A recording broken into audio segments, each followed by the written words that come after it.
Africa, GA, Africa. Okay. Migratory route in any crown. The migration of the African Hebrew Israelites. Yes, AD 70 no, the two from free one. Chronological breakdown of the captivities of the nation. With the arrows no crown here. Yes, you free Jerusalem, baby. Yes. And I baby a quite map no second, you know. Baby Africa.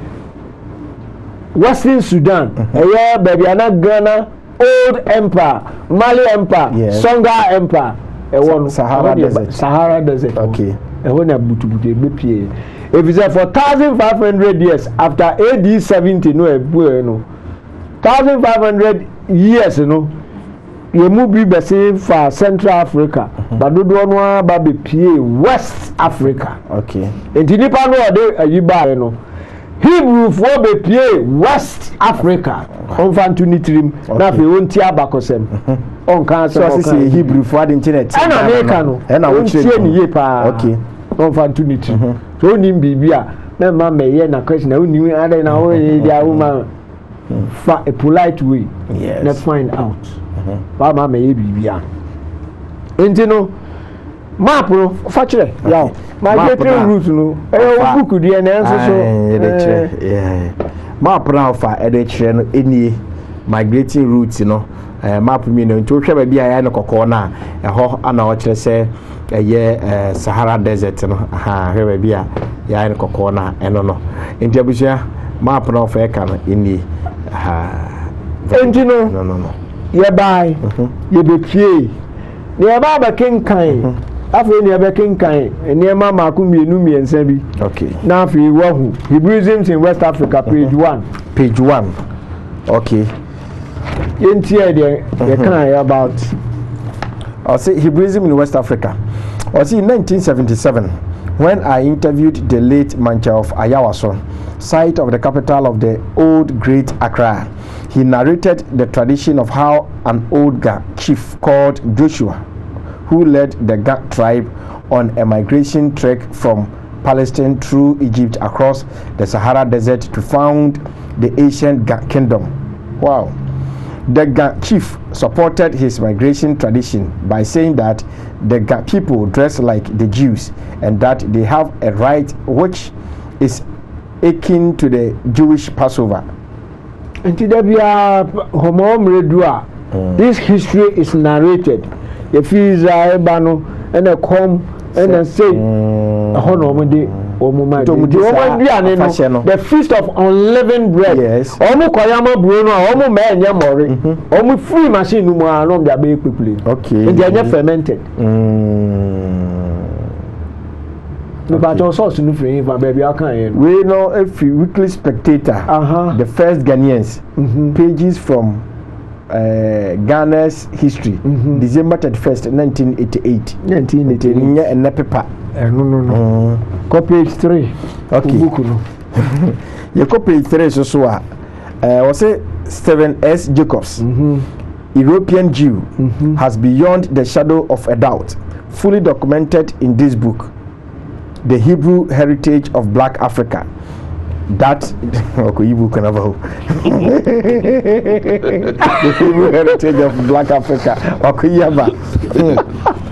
that the Hebrews or fache camera no na camera na enhwe ni na fe yento aso emfama abusiafo enche ye beto ade kakra na fe ya famo messages ni bi na ya ba be sori konya so ano no ye mo da no motumbutum ano fabo ne asaje do hwe ba copy so fantastic. Was it Stephen S. Jacobs, a European Jew, has beyond the shadow of a doubt fully documented in this book, The Hebrew Heritage of Black Africa, that the Hebrews or the Israelites or Jews of biblical times were of the black race and lived on the African and Asian, that is Middle East region, continent of the world.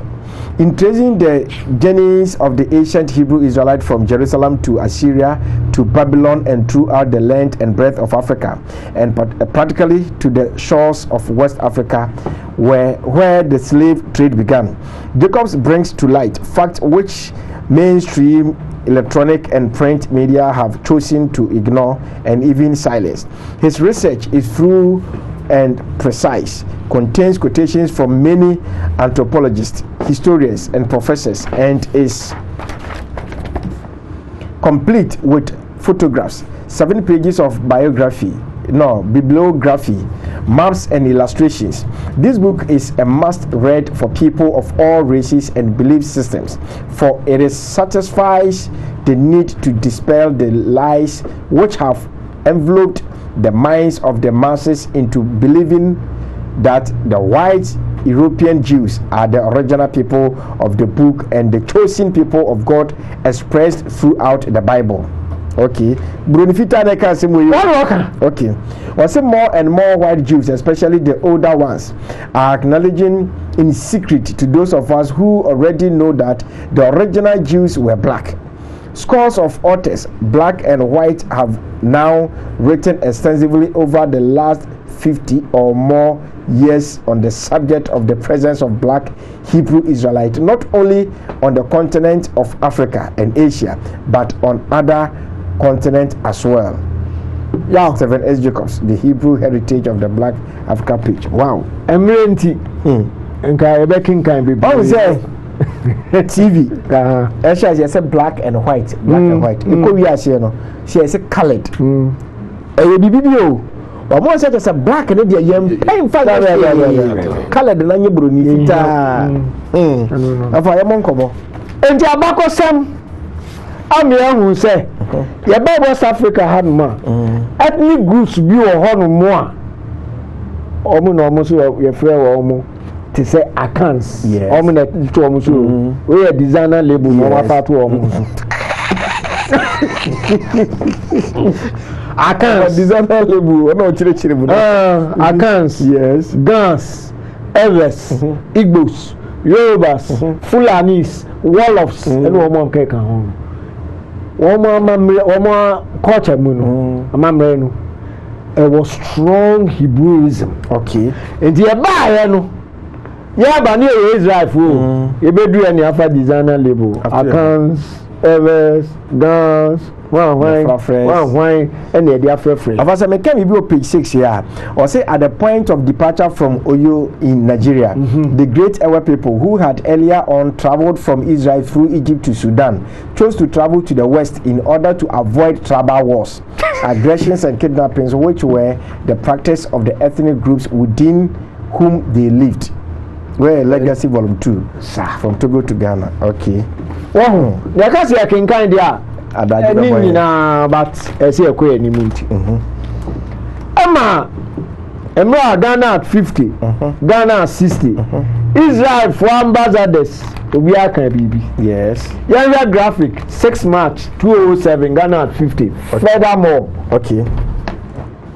Kind of free daily graphic him Tuesday March 6. Okay, what the kind of date was it? Furthermore, he said that the relations between Israel and Ghana were also symbolic to the even deeper bond between the two nations, which reflects the spiritual and emotional connection of many Ghanaians to the history of the ancient people of Israel, as told in the Holy Scriptures.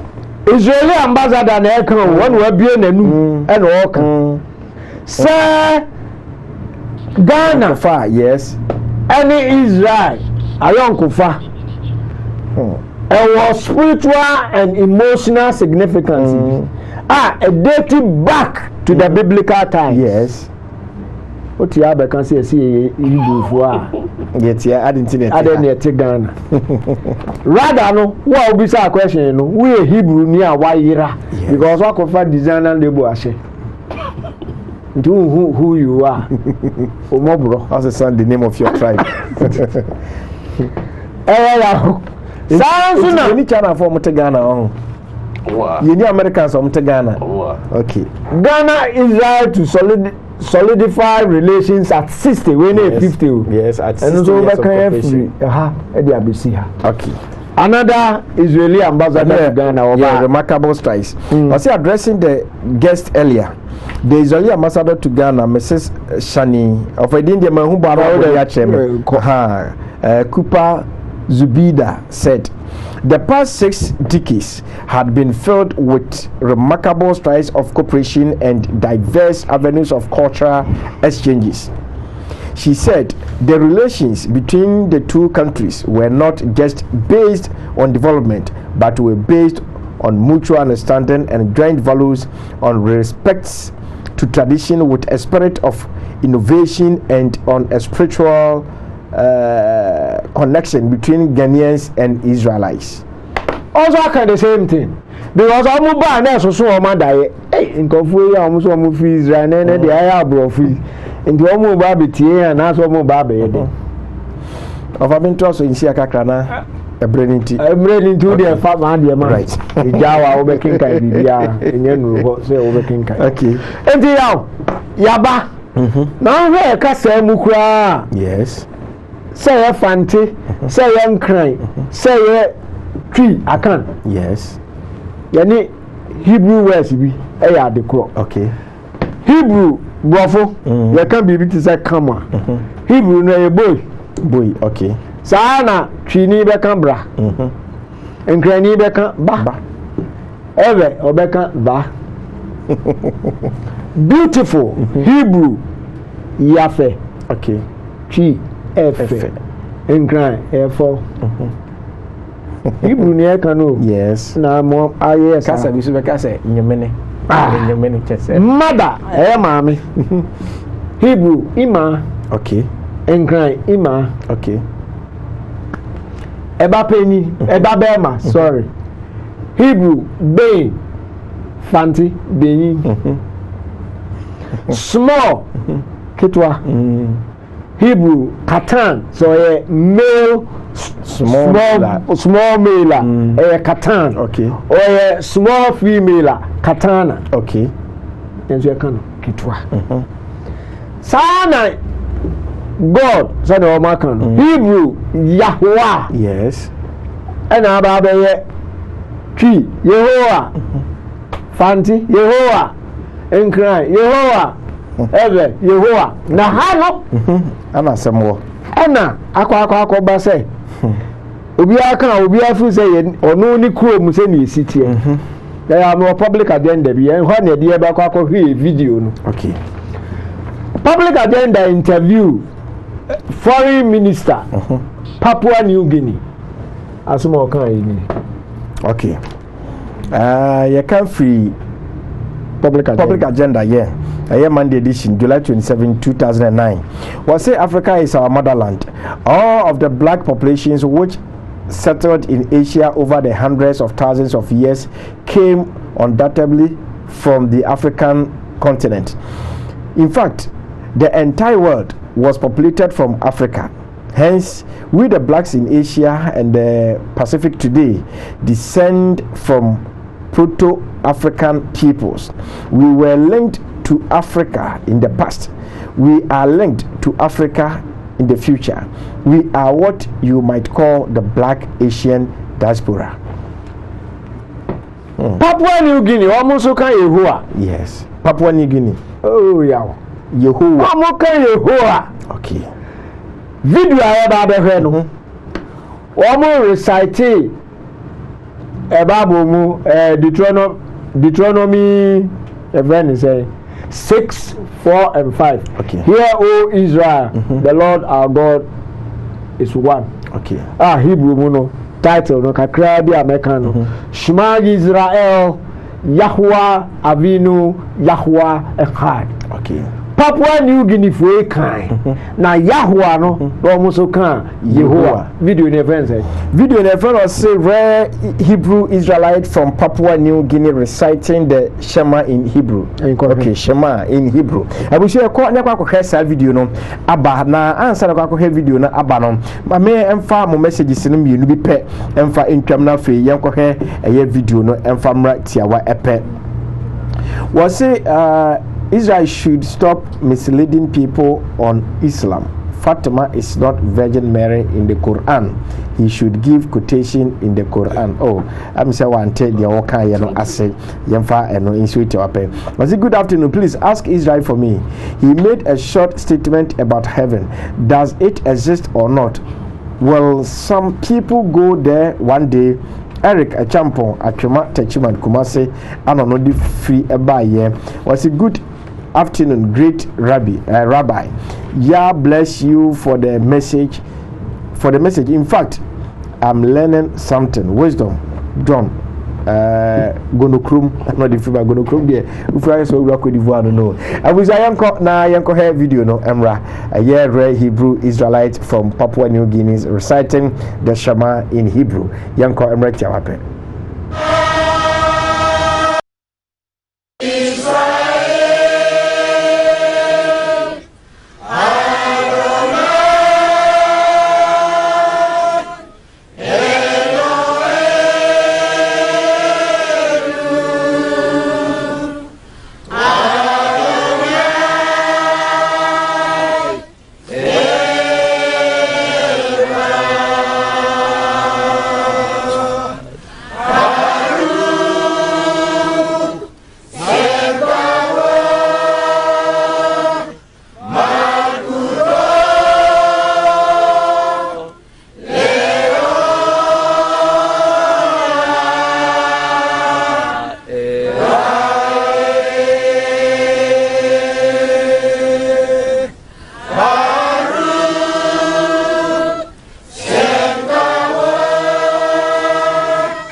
Yeah, because and seven are not then. That is all share if we are say of a before a deal. Yeah. If we are seeing more of the idea of a dear fool say a price I don't quap or I am my anything. A Danny Yachima or body. Okay. TBC then, yet Timasa bedroom. Yeah, you bedroom. It is said I share video no Papua New Guinea. Anamuka Yehovah said the canon of a Tosomai. Yehovah, the corrupted form of Yahweh. Yes. Now I'm ready. Ezekiel 20. Ezekiel 20, 28, 29. Okay. Now I'm in Famanu in Siha.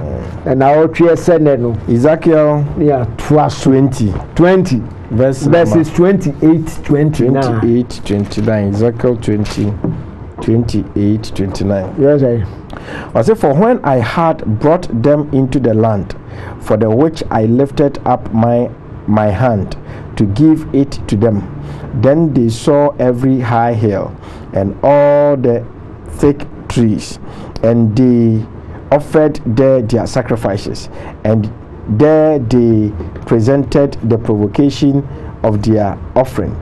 There also they made their sweet savor, and poured out their drink offerings. Verse 29. Then I said unto them, what is the high place whereunto ye go? And the name thereof is called Bama unto this day. How many can Bama? Bama. Say Bama they are 74. And I what Bible. Show who you really are. Ma dey be da Bama so for fabric. Da Bama so me ma mi agave dey. Yeah, we da Bama so. Dia. Ma dey be da Bama so. Me show. Ma dey be da Bama so. Me show. Ya me de manu besi. Right. Send ye benya kwan. Na ya fa ya ton ade na fa ya je atiefo nso anasa ahwefo nso edia. Right. Besia na o twi send no. Abusia ensem de edoso. Se ka tro se ne esia ye boa. Na mum se de be ye beje so adwen che kakra na mo message aka bia ma mo na biaton de no so aton bi dia ma mo nti. Ana ofa ede nsem bi a hye fridge mu. Nyame ya dom a na o twi se ne ibe bie fridge nim de omu bia no e besen ya di yedi ni ame na bi ka na ya san atum de de si ho. Na me ka se ba bia aduru no. Ye nche ye ba mo nchen e wa homa no so aba be fam course na fe mo messages ne so ya kan de ba mo. Na answer na me ba messages ne so no ma me nka weni. Israel Herbal Productive Center omo de aduro bia badwa so. Sa do ne friend Odinga na of Israel je so ma me mama